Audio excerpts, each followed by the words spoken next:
아까 소개해 주신 것처럼 이한정이라고 하고요. 저도 지금 이제 뭐 제가 고공에서 일하다가 민간에 이제 나가서 일한 지 한 3년 정도 돼서 여기 계신 이제 하우드에 계신 분처럼 저도 이제 민간 기업에서 일을 하고 있습니다. 네, 제가 이거를 맡게 된 이유는 최근에 이제 이런 정비계획 수립과 관련해서 서울시에서 이걸 이제 뭐 공무원이나 뭐 이런 분들도 새로 업무를 익히시고 하시면서 수립하는 기준이나 절차 뭐 이런 것들이 좀 이제 뭐 여러 가지 혼선이 있을 수 있어서 그런 부분들을 정리하는 서울시 용역을 한번 진행을 했고요. 그것과 관련해서 이제 뭐 공무원들 교육도 몇 번 하고 뭐 여러 가지 이런 거 하는데 이제 오늘 이 자리에 양천구에서 모기종 이 부분 와가지고 좀 설명을 해주셨으면 하트나고 부탁을 받고 참석을 하게 되었습니다. 제가 가능한 조금 저희 뭐 이렇게 사실 저희가 오늘 이제 하는 것들은 주민분들이시니까 재개발 도대체 이제 어떻게 어떤 절차로 수립하는 건지, 그 다음에 사실 가장 관심이 있으신 부분이 그러면 이제 우리 구역이 정비 사업을 하게 되면 용적률이나 뭐 건폐율이나 높이나 그 다음에 이제 지역에 따라서 지금 이제 2종 일반 주거 지역 뭐 이런 경우가 적용되어지는데 용도 지역 변경이나 상향이 가능한 건지, 그러면 주택 규모를 어떻게 할 건지 뭐 이런 것들에 대해서 관심이 있으실 것 같아서 오늘 이제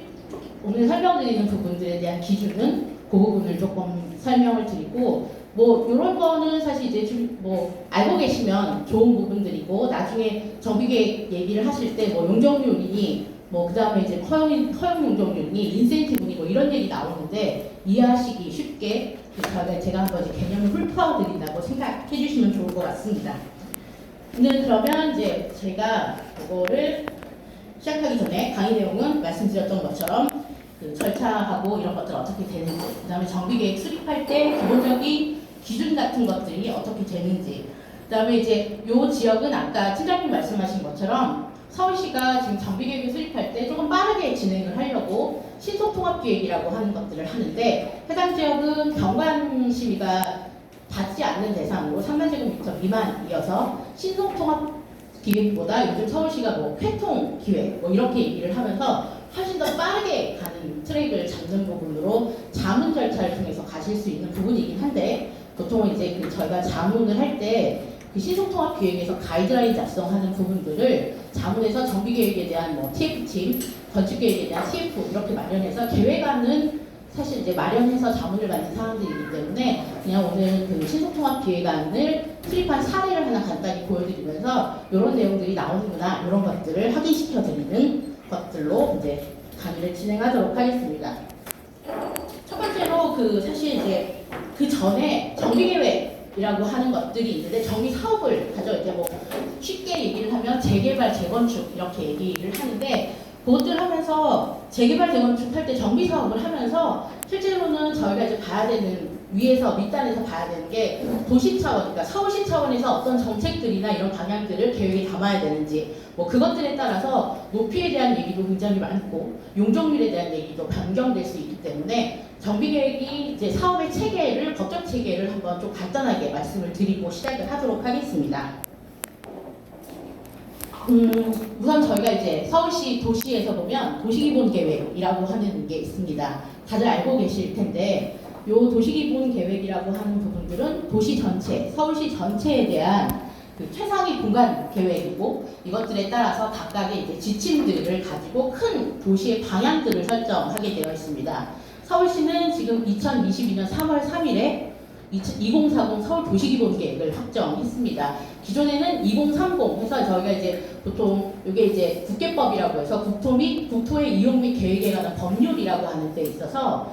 매년 그 인구가 50만 이상인 도시에서는 도시기본계획을 반드시 수립해야 한다. 그 다음에 그 지역의 여건이나 도시의 여건 변화에 따라서 5년 또는 10년 단위로 재정비할 수 있다. 이런 얘기가 있어요. 그래서 서울시는 통상 이제 5년 단위로 도시기본계획을 재정비하고 다시 수립을 합니다. 지금 현재 그렇게 돼서 최종 확정된 게 2040 서울 도시기본계획이고, 여기 안에서 담는 큰 공간의 정책이라고 하는 것들이 있습니다. 뭐 보행일상권, 요즘 뭐 N분 도시라고 해서 5분 도시도 있고 10분 도시도 있고 15분 도시도 있고 재생사업에 하면서도 여러 가지 하긴 했었는데, 보행일상권을 조성하는 도시기본계획에 대한 개념들 해서 일상적인 생활공간 단위를 주목해서 시민의 삶의 질을 향상한다라고 하는 이제 큰 대전제의 목표들을 설정하고 그다음에 이제 경제나 산업적 지속 가능성으로 글로벌 경쟁력을 확보한다라고 해서 크게 뭐 보행일상권 조성, 수련 중심의 공간 개편, 뭐 중심지 혁신, 기반시설 입체화, 미래교통 인프라라고 하는 이제 큰 도시 기본 계획을 설정했습니다. 이 도시기본계획이라고 하는 거는 말씀드린 것처럼 서울시 전체에 대한 방향들입니다. 그래서 실제로는 양천구, 그 다음에 모기동 이렇게 되는 공간 단위가 좀 다소 넓을 수가 있어서 그런 부분들에 대해서는 생활권 계획이라고 하는 것들을 별도로 수립을 하게 되는데 이 생활권 계획에는 인구에 대한 사항에 대한 계획도 수립하고 주민에 대한 생활 SOC 기반시설에 대한 것도 수립하고 그 다음에 주거라고 하는 부분에서 재개발, 재건축, 주거환경에서 사업하는 주거환경 질을 개선하는 사업에 대한 것들도 담고 있는 사항들이고 그 부분들이 조금 구체화되는 형태들로 이제 구체적인 정책 방향, 공간 지침들을 내리게 됩니다. 여기 이제 보면 생활권계획 옆으로 보시면 지금 이제 법정계획이라고 하는 것과 행정계획이 있습니다. 제가 아까 말씀드렸던 것처럼 국계법에서 도시기본계획을 수립한다라고 하는 건 법에서 정한 계획은 법정계획입니다. 그런데 법에서 정하지 않은 계획을 수립하기도 해요. 그러니까 법정계획을 보조하거나 아니면 법정계획에서 말하는 그 물리적 단위나 행정의 계획들이 조금 덜 담길 수 있어서 별도로 계획을 수립하기도 하는데 오늘 저희가 말씀드릴 정비사업은 도시 및 주거환경 정비 기본계획이라고 하는 것들에 따라서 정비 계획을 수립하고 그에 따른 정비 계획 사업을 시행하게 되는데 도시 및 주거환경 정비 기본계획은 알고 계신 것처럼 법정계획인데 어떤 법이냐면 도시 및 주거환경 정비법이라고 하는 것에서 인구 얼마 이상의 도시에서는 주거지 또는 도시의 정비를 위해서 기본계획을 수립하고 그 기본계획 수립에 따라서 정비사업이나 정비계획의 목표, 그 다음에 지침, 그 다음에 공간 방향 전략들을 수립하도록 되어 있습니다. 지금 이제 기본 계획에서 아까 최상위 공간 계획이 있었고 생활권 계획이 있는데 죄송합니다. 제가 2030 도시 기본 계획 정비 기본 계획이 있습니다. 원래 이제 지금 현재 여기에 지금 수립 중에 있고 수립이 완료된 형태들이 있는데 크게 재개발에 대한 부분이 있습니다. 주거형, 그다음에 도시형. 그래서 기존에 이제 저희가 뭐 4대문 안에 있는 것들에서는 도시형 재개발, 그 다음에 일반 지역에서 일반 주거 지역으로 중심으로 하는 주거형 정비 재개발 계획이 있고 그거 외에 재건축에 대한 부분이 있고 그 다음에 주거환경 개선 사업 부분에 대해서 이 부분들에 대한 기본 방향들을 설정하고 이 중에 지금 이제 도시정비형 재개발 부분에 대해서는 설정이 계획 수립이 됐고 재개발도 지금 이제 아마 서울시 홈페이지나 이런 데 찾아보시면 기본 내용들이 정해져 있습니다. 그래서 재건축 같은 경우에 아직 확정짓지는 못했는데 이것들이 확정되고 나면 사실 모든 계획들은 주민공람, 그다음에 설명회 뭐 이런 절차들을 거쳐서 확정을 하도록 되어 있으니까 혹시 이제 기회가 되시면 조금 자세히 한번 보셔도 좋을 것 같습니다. 그럼 아까 말씀드린 것처럼 이제 궁금해하시는 부분들 이제 정비계획 수립할 때 어떤 절차로 수립을 하느냐, 그 다음에 그 계획을 어떤 기준으로 작성하느냐 이런 것들을 조금 간단하게 설명드리겠습니다. 정비계획 수립하고 구역 지정하는 절차입니다. 알고 계신 부분들인데 정비계획 후보지 신청을 주민이 자치구에 합니다. 그래서 그 절차가 끝나서 계획에 선정된 그 지금 주민들이시고 신청이 되고 나면 자치구가 서울시에다가 신청을 하고 그러면 서울시가 이제 위원회나 이런 것들을 소집해서 이 구역이 정비구역 정비계획을 수립할 수 있는 지역으로 선정을 하는 절차가 있고 이게 이제 지금 한 작년 연말 아까 12월 말씀하셨었는데 통상 서울시가 1년에 한 25개 구역 정도에 대한 정비구역 지정을 선정하는 대상지로 삼고 있습니다. 대상지가 선정되고 나면 신속통합기획을 통한 정비계획들을 수립하게 됩니다. 기본적으로는 여기 지금 하나로 표시되었는데 도시계획과에서 정하는 신속통합기획이라고 하는 계획을 하나 수립하고 그 다음에 자치구에서 수립하는 정비계획을 수립하도록 되어 있습니다. 지금 이제 저희 하우드에서 와주신 그 본부장님께서는 정비계획을 수립하시는 사항들인데 이 부분은 아까 말씀드렸던 것처럼 신속통합기획을 정식 절차를 밟지 않기 때문에 아마 조금 더 훨씬 빠르게 정비계획 수립이 올라갈 거라고 판단되어집니다. 정비계획 수립을 하고 나면 자치구가 이제 수립안이 결정이 되고 나면 주민 설명회를 할 겁니다. 주민 설명회 하고 나서 그것들에 대한 주민 설명회에서 의견 정도를 좀 반영해서 주민 공람하고 구의 의견 청취를 끝내고 나면 이 부분에 대해서 이제 의견안들이 또 정리가 되고 나면 서울시 도시계획위원회에 올려서 심의를 받고 심의에서 확정이 되면 정비계획에 대한 구역이 지정이 되는 거고 그다음에 계획이 승인이 되는 상태입니다. 그러고 나면 이제 저희 소위 알고 계시는 것처럼 공사를 위해서 뭐 이주도 하고 착공도 하는 형태들로 계획이 진행되어지는 상황입니다. 시소통합계획이라고 하는 것들 이제 아까 계속 말씀드렸는데 제가 익숙지 않아서 얘기해요. 시소통합계획 하게 되면 원래는 지금 이제 시에서 시소통합기획과라고 하는 과가 있습니다. 서울시에 이제 원팀이라고 하는 것들을 구성하게 되어 있는데 구역에 대한 MP, 그다음에 시의 도시계획과에서 시소통합기획과 하고 시구 정비 사업 부서, 지금 이제 약간 양천구는 도시계획과고 서울시는 주거정비과 이렇게 되는 이제 정비 부서가 있고 용역사가 계획을 수립하는 용역사가 서포트를 하고 그다음에 이제 그 외에 이제 건축이나 도시 교통 뭐 이런 부분들이 이제 자문위원으로 참석해서 계획안들을 확정하고 이것들에 대한 가이드라인을 주게 되면 이 부분을 담아서 정비 계획을 수립하게 되는 절차로 이루어지고 이 과정에서 주민 참여단 이제 오늘처럼 뭐 지금 찾아가는 주민학교나 뭐 이런 것들을 통해서 교육하고 주민 대표 그다음에 이제 구역에 있는 뭐 조합원들 분들 여러분들 해서 이제 주민 참여단들이 활동해서 의견들을 개진하고 나면 이것들을 통해서 정비 계획을 수립하도록 하는 절차로 지금 진행이 되고 있습니다. 정비 계획 수립하면 이제 아까 조금 있다가 아마 내용 방향이나 이런 것들 설명해 주실 때 나올지를 모르겠는데 저희가 이제 법에서 정하는 사항들이 있습니다. 정비 계획 수립하려고 하면 기초조사를 해야 하는 상황이 있습니다. 이제 기초조사를 할 때 이게 이제 도정법 시행령에서 정한 사항들이나 서울시 도정법 조례에서 정한 사항들에 대한 기초조사들을 정확히 수행합니다. 뭐 내용들은 사람에 관한 것도 하고 건축물에 대한 것도 하고 토지에 관한 것도 하고 그다음에 뭐 그 외에 이제 주민의견 조사 같은 것들도 다 시행하도록 되어 있는데 이게 이제 구역을 진단하는 겁니다. 구역을 진단하는 게 사실 정확하고 그다음에 종합적이어야지 나중에 계획안의 방향들 그다음에 이제 주민분들이 원하시는 뭐 평형에 대한 얘기도 나올 수 있고 그다음에 이제 어떤 아파트의 형태 뭐 이런 것들이 전체적으로 나올 수 있기 때문에 요 지금 이제 기초조사 현황조사 파트가 굉장히 중요하게 이루어지고 아마 계획 이제 정비계획 수립하면 초반기에는 현황조사하는 부분에 상당한 시간들을 들여서 이 부분을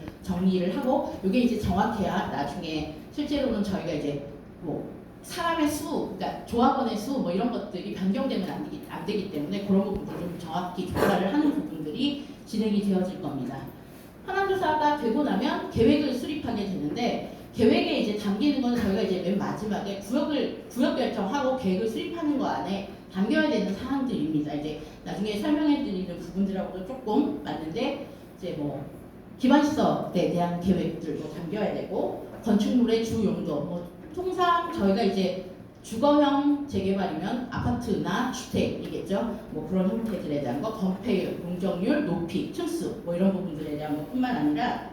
지금 이제 뭐 나중에 기반시설들을 납부할 때 그것들을 이제 뭐 토지로 낼 건지 아니면 주택으로 낼 건지 현금으로 낼 건지 건축물로 낼 건지 뭐 이런 것들에 대한 사항들도 있으면 정리를 하셔야 되고 그 다음에 이제 저희가 재개발 사업을 하게 되면 임대주택을 지어야 하는 부분들이 있어서 임대주택에 관한 사항들 뭐 이렇게 여러 가지들을 정비계획에 담아서 이 부분이 서울시의 심의에 올라가면 그 심의 사항들을 가지고 계획이 합당한지 아닌지에 따라서 이제 계획 심의가 결정이 나고 나면 구역이 확정되고 계획안이 확정되는 그런 절차들에 있는 담기는 사항들입니다. 이제 아까 말씀드렸던 것처럼 첫 번째로 저희가 이제 가장 큰 관심사이신 게 아마 용적률이실 겁니다. 이제 뭐 저희 이제 용적률하고 그다음에 제가 이제 높이, 기반시설, 그다음에 용도적 변경 사항에 대한 거, 그다음에 주택 규모에 관한 거 좀 간단히 설명드릴 건데. 용적률이라고 하는 거는 알고 계신 겁니다. 저희 뭐 용적률이 아파트 용적률이 200%냐 250%냐 300%를 갈 수도 있느냐 최근에는 신도시 뭐 얘기하면서 500%뭐 이런 얘기도 나오는데 그 용적률을 설정하는 방식입니다. 계획을 수립할 때 그래서 이제 용적률을 단계를 저희가 이제 크게 4개로 나누는데 기준 용적률이라고 하는 게 있습니다. 이제 보통 저희가 가지고 있는 용도 지역이라고 하는 게 있는데 주거 지역은 좀 뒤에서 한번 더 설명을 드릴 텐데 주거 지역의 용도 지역이 1종 일반 주거 지역, 2종 7층 일반 주거 지역, 2종 일반 주거 지역, 3종 일반 주거 지역, 준주거 지역 이렇게 부르는 명칭들을 용도 지역이라고 하고 그 용도 지역에 맞춰서 기본적으로 세팅된 용적률이 정해져 있습니다. 그 부분을 저희가 기준 용적률로 정하고 그 다음에 기준 용적률 외에 이제 인센티브 항목이라고 해서 뭐 나중에 이제 주택의 품질이나 뭐 이런 것들을 내는 요소들 뭐 녹색 건축물, 그다음에 장수명 건축물, 뭐 녹화 뭐 이런 것들에 대한 인센티브 항목을 가지고 허용 용적률까지 정하고 상한 용적률을 그 뒤에 정하는데 상한 용적률은 도로나 공원, 그다음에 공공시설 같은 것들을 제공할 때 정해지는 상한 용적률이라고 하는 게 있고 서울시는 지금 이제 국계법이 있고 서울시에서 정하는 조례가 있습니다. 근데 국계법에서 정한 것보다 서울시의 용적률 체계가 조금씩 낮습니다. 국계법에서는 3종 일반 주거지역이 최대 맥시멈 용적률을 300까지 법상 용적률을 정하고 있는데 서울시는 그걸 조금 다운시켜서 3종은 250 이렇게 정해져 있는 부분들이 있기 때문에 요 지금 이제 그렇게 정해진 사항에서 요 법적 상한 용적률, 그러니까 국계법에서 정한 용적률을 실현하는 방법도 사실 이제 용적률 체계에서 별도로 정해져 있으니까 그 부분들도 한번 설명을 드리도록 하겠습니다. 말씀드린 것처럼 용도지역별 용적률 체계입니다. 이제 크게 저희가 이제 서울시의 공간들을 보면 주거지역하고 주거지역이 아닌 지역들이 있습니다. 이제 뭐 근데 재개발 사업이나 재건축 사업들이 꼭 주거지역에서만 이루어지는 것은 아닙니다. 좀 중공업 지역에서도 이루어지기도 하고 상업 지역에서도 이루어지기도 하기 때문에 지금 이제 이 형태가 조례에 의해서 정한 용적률입니다. 주거지역은 아까 1종에서 2종, 3종 준주거지역까지 있다고 했는데 이게 지금 보면 이제 기준 용적률을 170, 2종의 그러니까 지금 2종 일반 주거지역을 가지고 설명을 드리면 기준 용적률이 190, 그 다음에 허용이 200, 상한이 250이고 법적 상한이 250 이렇게 정해져 있는 체계들을 지금 이제 용도 지역별 용적률 체계를 서울시가 정하고 지금 정비 계획을 수립하실 때 이 기준들을 적용할 겁니다. 그 다음에 이게 이제 그거에 따라서 그런데 지금 이제 우리 지역이 2종 7층 지역인데 정비 계획을 하고 나면 정비 사업을 하고 나면 사실 도로도 새로 깔고 뭐 공원 시설도 새로 넣고 뭐 이런 형태들을 하면 그 다음에 이제 개발 사업에 따라서 나중에 교통 인프라들 뭐 도로뿐만 아니라 뭐 가끔 가서는 뭐 그 저희가 지하철이나 이런 것들이 들어올 수 있고 하면 이 용도 지역에서 정하는 용적률 체계라고 하는 거는 인프라가 가장 큰 영향을 미치는 사항들이기 때문에 그것들이 실제로는 내가 개발을 통해서 여러 가지 용적률의 그러니까 기반시설의 볼륨을 늘렸는데도 불구하고 기존 용적률로 머물러 있는 것은 부당할 수 있기 때문에 이런 부분에 있어서 용도지역 변경이라고 하는 지금 이제 도시계획 수법들을 쓸 수 있도록 되어 있고 그 용적률이 상향되어질 수 있는 여지가 있는 겁니다. 통상은 저희가 이제 보통 재개발, 재건축 사업들을 하면 재건축은 일반적으로 아파트 지역들이기 때문에 3종 주거 지역이 많지만 재개발 지역 같은 경우에는 1종 지역도 있고 뭐 2종 지역이 일반적인 경우도 많기 때문에 그런 경우에는 지금 이제 뭐 사업의 사업성, 그다음에 여러 가지 뭐 저희가 이제 용도 지역 변경을 통해서 그다음에 이런 것들에서 사업성 확보나 이런 것들을 위해서 용도적으로 변경하기도 하는 절차가 있기 때문에 이런 것들을 별도로 정하고 있습니다. 허용용적률 인센티브는 아까 말씀드린 것처럼 그러니까 저희가 이제 크게 정비계획 위반할 때 인센티브 항목들을 가지고 그 도시계획위원회에서 심의를 통해서 전체 용적률의 20% 아까 기준 용적률이 170이면 허용 용적률은 190%로 결정되어져 있는 것들을 보여드렸는데 지금 이 차이가 190, 200, 210, 230 해서 기준 용적률과 허용 용적률의 차이가 한 대략 20 정도 차이가 나는데 이것과 관련해서는 허용 용적률 인센티브를 주는 범위가 전체 최대 20%이기 때문에 그 형태로 정해진 사항입니다. 그 지금 이제 서울시 건축심의 기준에 보면 허용 용적률을 주는 항목들이 디자인이 우수하거나 장수명 주택이거나 녹색 건축물, 제로 뭐 에너지 빌딩 뭐 이런 항목들을 가지고 최대 20까지 해서 허용 용적률을 주고 그 다음에 상한 용적 요 이제 지금 보면 재개발 같은 경우에는 약간 조금 요 기준 용적률이 아까 2종이면 190이었는데 재개발 사업 같은 경우에는 지금 60제곱미터 소형 주택을 공급하는 것들로 추가 용적률, 기준 용적률을 20% 높인 상태에서 시작을 하도록 되어 있습니다. 그래서 이 부분이 지금 이제 원래 기존에는 기준 용적률, 허용 용적률, 기부 체납에 의한 용적률, 그러니까 여기에 상한 용적률이 있었는데 재개발 같은 경우는 60제곱미터 이하 소형주택으로 요 주가된 20%를 공급하는 것을 목적으로 해서 전체 상한 용적률을 기준 용적률을 20% 높여서 시작하는 겁니다. 이것들을 하고 허용 용적률, 기부 체납 용적률까지 해서 상한, 법적 상한까지 조달하는 요 모형을 잡았는데 이것들 중에 실제로 기준 용적률 20을 더 받고도 상한 용적률이 법상 용적률에 적용되지 않은 경우에는 추가로 주택을 늘어나는 상한 용적률까지 주택을 지어서 50%는 분양으로, 그 다음에 50%는 공공임대로 제공하는 것까지 해서 상한 용적률까지 지금 이제 법상 저희가 이제 정비계획의 최고 용적률의 높이 용적률을 정할 수 있도록 하는 기준들이 지금 정해져 있습니다. 재건축은 이제 아까 뒤에서 얘기했던 저희가 이제 아까 기준 용적률에서 20%를 더 주는 거는 재개발 사업에만 해당하는 거고 재건축은 기존과 같은 시스템으로 기준 허용 상한 그 다음에 늘어난 법상 용적률까지 가는 용적률에 대해서는 공공 분양과 공공주택을 50%씩 해서 하는데 요 공공임대라고 하는 부분들은 실제로는 이제 조합이 지어서 서울시가 조합에다가 건축비는 내고 사는 겁니다. 대신에 건축비를 내고 사지만 토지, 부속 토지에 대해서는 기부 체납 방식을 적용해서 하고 있는 부분이라고 보시면 될 것 같습니다. 건폐율하고 높이입니다. 사실 이제 건폐율은 저희가 보통은 국계법에서 정해진 형태들, 뭐 그 3종 주거지역은 60%, 그 다음에 일반적으로 이제 주거지역 50%, 60% 이내에서 정하도록 되어 있는데 주거환경의 질 향상 때문에 건축위원회나 뭐 이런 심의시에서 심의할 때 조금 강화해서 뭐 20몇 프로. 그래서 아마 그 아파트 단지에 이렇게 아파트 단지 아니라 돌아다니시다가 이렇게 공사 현장에 그 공사 개요 있는 거 보면 건폐율이 뭐 26.7%, 10몇 점 몇 프로 이렇게 돼서 건축물이 이제 용적률을 높이로 실현하고 건축물의 바닥 부분은 이제 녹화를 하거나 뭐 여러 가지 다른 용도로 사용하는 것들을 보실 수 있는데 이건 이제 그런 법상 용적률 건폐율의 기준 안에서 별도로 정하시는 겁니다. 이제 높이에 대한 얘기를 할 건데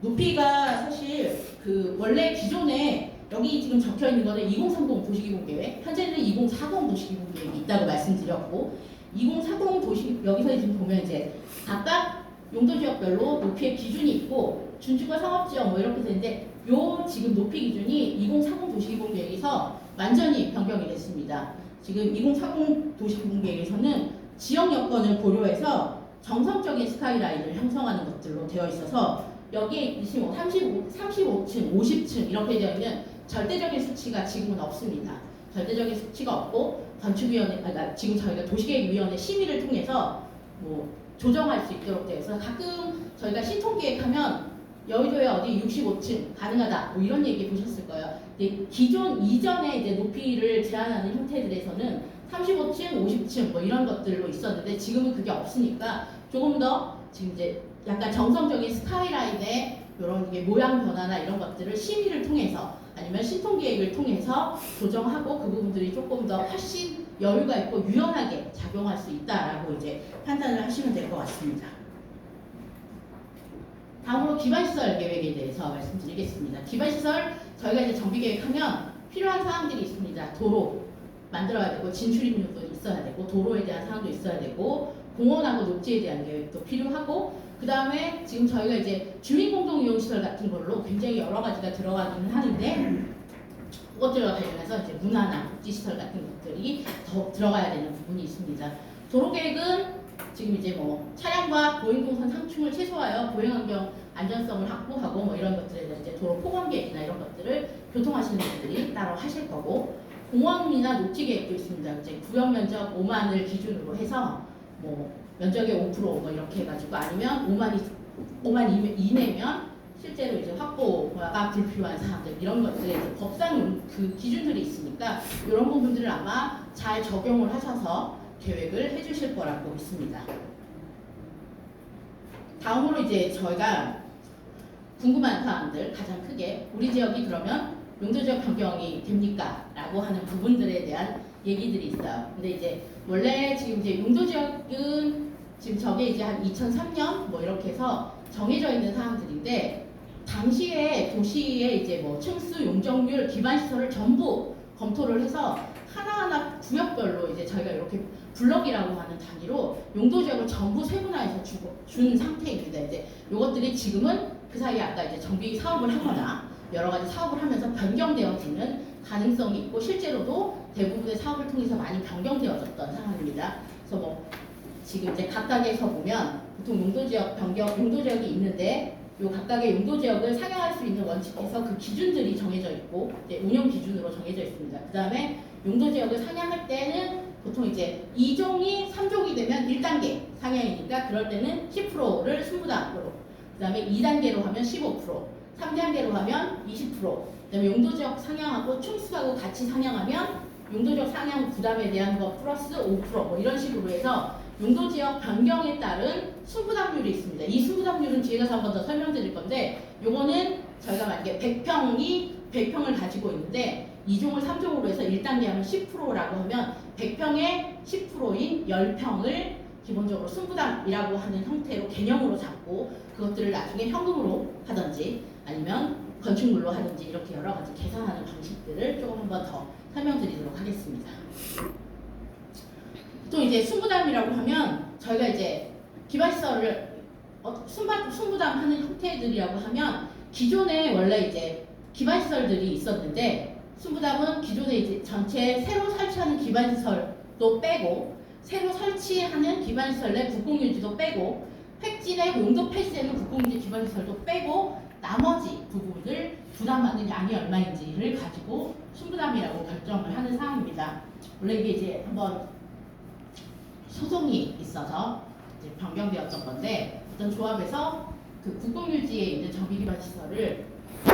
매입을 해서 이제 사고 나서 이제 그것들을 가지고 기반시설 새로 설치하고 기반시설 설치는 아까 저희가 허용 용적률에서 상한 용적률로 가는 부분에 설치하는 비용으로 용적률 인센티브를 받는 항목이었는데 그렇게 해서 용적률 인센티브를 받았는데 나중에 조합이 소송을 해서 무상양도 안 해준 부분들이라서 이제 그 시가 공공이 서로 지면서 다시 국공유지도 무상양도해줘서 두 배로 지금 이제 이득을 가져간 상황들이 있어서 이거를